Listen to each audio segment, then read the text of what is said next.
иди модаронро устодон ва донишҷӯёни донишкадаи тарбияи ҷисмонии тоҷикистон бо баргузории як қатор мусобиқаҳои варзишӣ истиқбол гирифтанд.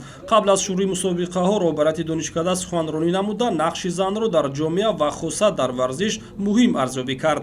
Гуфта шуд ки имрӯзҳо варзишкар духтарони тоҷик дар арсаи ҷаҳонӣ Тоҷикистонро арзанда муаррифӣ мекунанд. ҷоизаи Зебунисо Рустамова ва Мавзуна Чӯрeva аз бозиҳои олимпӣ тасдиқи ин гуфтаҳост.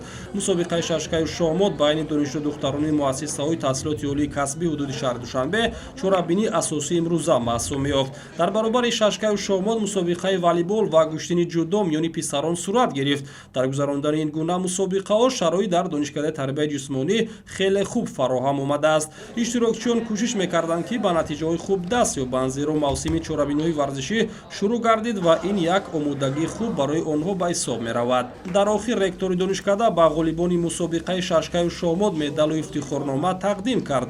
мутриба Ҳотамӣ, ки дар чандин мусобиқаҳои сатҳи байналмилалӣ ғолиб омадааст, ба дарёфти ҷоми мусобиқа ва ифтихорнома даст ёфт.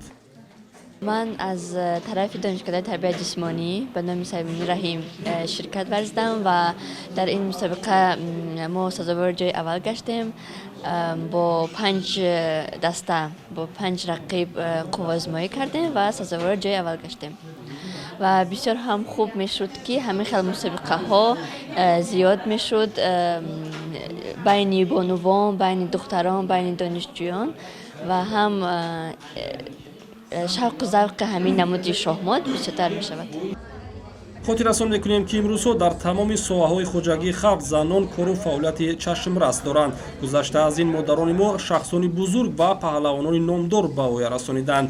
ҳамин аст ки таваҷҷӯҳи ҳукумати кишвар ба занон сол аз сол бештар мегардад.